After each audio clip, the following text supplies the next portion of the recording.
Let me tell you about something that's opening soon. The Retail Sales Game Plan is my 16-week live group program for independent product business owners who are tired of winging it.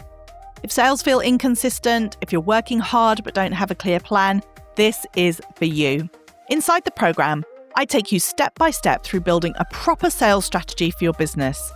You'll get weekly live access to me, structured sessions, and the support of a brilliant community of retailers doing it alongside you. The waitlist is now open. It's completely free. There's no obligation when you sign up to the waitlist, and you'll get £50 off when we launch. Head to resilientretailclub.com/retail sales and put your name down today. Have you ever felt like you're just shouting into the void with your marketing? You post, you email, you talk about your product. Sometimes it lands, sometimes it doesn't, and you're left thinking, is any of this actually working? And when you spend too long in that place, it can start to feel really disheartening. You lose momentum, you lose confidence, and then your sales seem to feel quite random. Today, I want to talk about why that happens and why it's not because you're bad at selling. Welcome to the Resilient Retail Game Plan. I'm Catherine Edley, and in the next few minutes, you're about to get powerful real-world retail strategies from insights shared both from my guests and myself, backed up by my 25 years in the retail industry. Keep listening to learn how to grow a thriving, profitable product business. Let's jump in with this latest episode.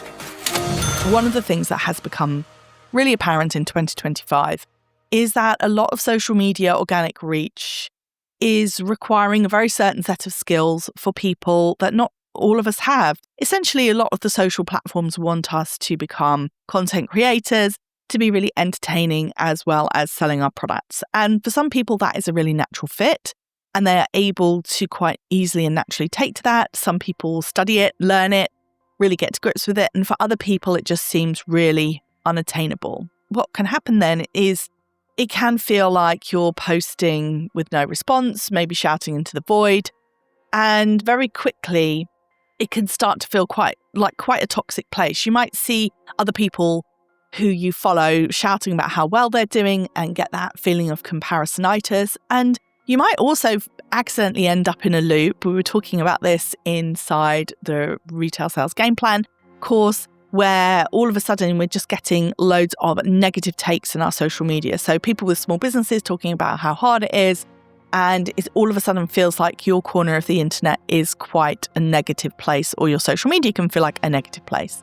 So what does that mean for you as a business owner? Well, if you are going in and you're feeling kind of deflated about the way that your content is hitting, maybe second guessing what you're saying, maybe seeing other people doing well, which is making you feel bad, or other people doing badly and making you feel like this whole thing is a bit hopeless, then it can give you the sense that marketing is just a guessing game. And it's really hard to stay excited when you don't know what to focus on. So then what usually happens is you get a burst of activity followed by maybe without much of a response. You maybe leave it a little bit longer than you intended, and before you know it, it's been 2-3 weeks since you posted on social media.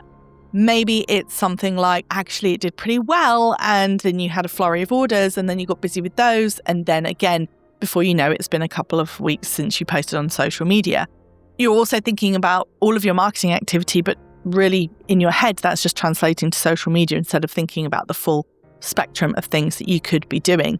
Maybe you're trying a tactic once, then abandoning it. Maybe you're hearing a podcast episode about a new platform or a new shiny new tactic, something new to try, and then you are getting distracted with that, setting something up without realizing that any new avenue that you take is going to take a lot of effort and energy before you see it really performing.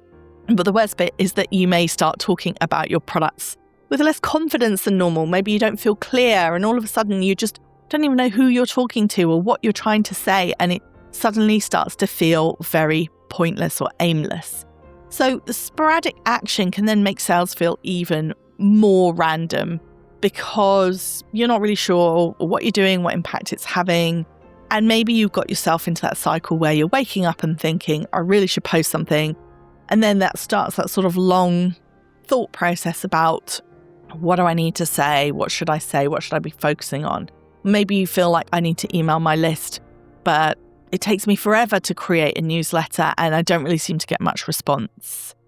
And this is really what I want to stress in this episode, is that this is not about lack of discipline. This is about lack of structure, because product business owners and small business owners in general, they are busy. We are busy people.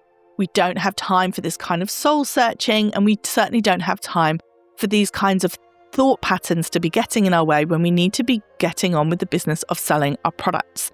So it's not a discipline problem, it is a lack of structure problem. And I think that social media amplifies this problem hugely. If I'm completely honest, I get sucked in as much as anybody else. If I open up my Instagram, I've so many times had it where I opened up my Instagram to look for a specific message or to do a specific task. And before I know it, I'm 5 minutes into lots of videos about rescue dogs and rescue cats. And whatever it is that the algorithm knows is guaranteed to get your attention. So as soon as you open up these apps, they are vying for your attention. And unfortunately, a lot of the kind of content that really gets your attention and gets traction, and therefore the algorithm is showing to people, is highly emotional content. So that could be your people's kind of deliberately controversial takes on things. It could be things that are very moving, things that are very emotionally engaging. Those tend to be the things that really get into the algorithm, get shown to people.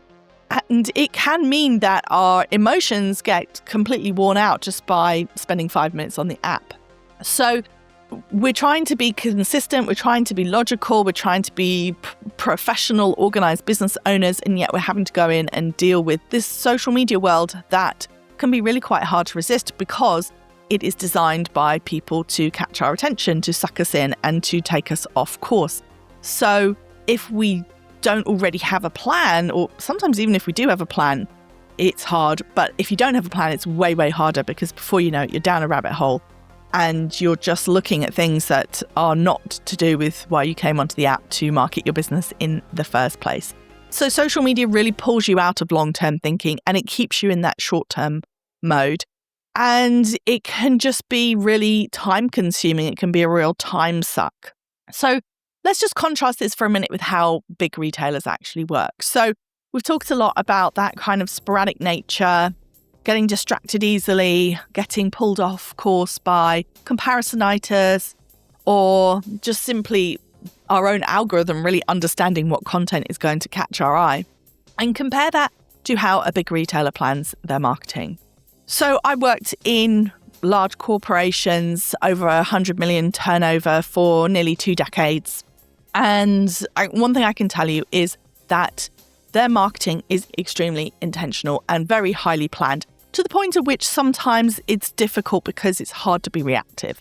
So they have the negative of they struggle to be reactive, because any information they put out has to go through a million different channels before it's all signed off and agreed. But on the flip side, what it does mean is that they have a very, very structured approach to their marketing. They don't post on a whim.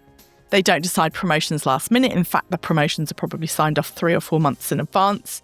They don't guess what to focus on week by week. They have a very, very clear structure. And what that helps is it helps remain objective. It helps remain focused. And what they do is they plan their seasons in advance. So they're really, really clear on the customer. It starts with the customer. Where is the customer at various different points throughout the year? For example, when I worked at Paperchase, we were really clear on when the customer was shopping for back to school. We were really clear on when the customer was shopping for their Christmas cards versus when they were shopping for their last-minute Christmas cards for loved ones or their gift wrapping products. So the whole of the business is planned around the seasonality of what the customer wants. And one of the best places to see that is in the middle aisles of places like Aldi and Lidl, where you can really see that none of that is accidental. They will have in their middle aisle whatever it is that you had started to think that maybe you might like. So they will have bulbs, bulb planting season. They will have charcoal in barbecue season, or even probably slightly before. So it feels like they've been reading your mind. It is extremely intentional. Retail changes all the time. Every week, every day is different in retail, which is what makes it both so exciting and so challenging.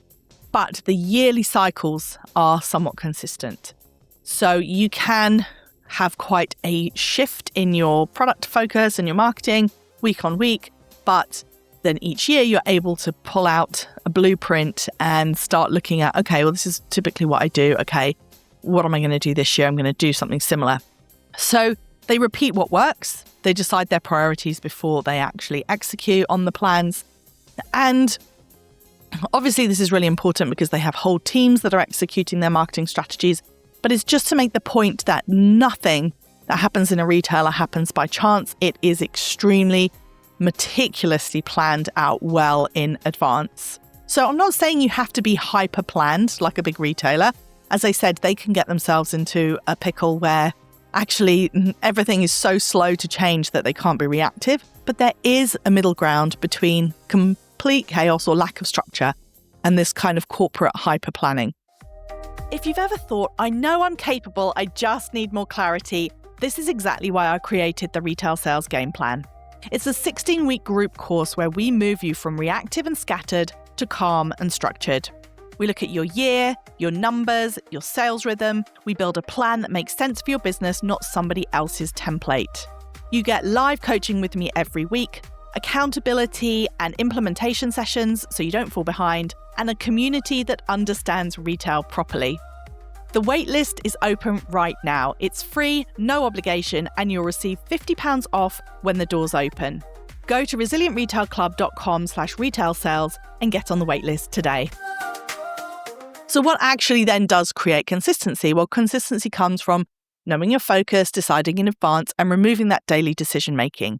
The other thing that's really important about removing that daily decision making is that it helps to really mitigate some of the impact of being on social media and having your emotions buffered around by the winds of the algorithm. Whereas when you know, right, this is what I'm doing, I'm executing on this, you can even pre-schedule in a completely different app or in the app itself, and then just go in and interact around the time that your content is posted instead of having to be on the app itself to create and post.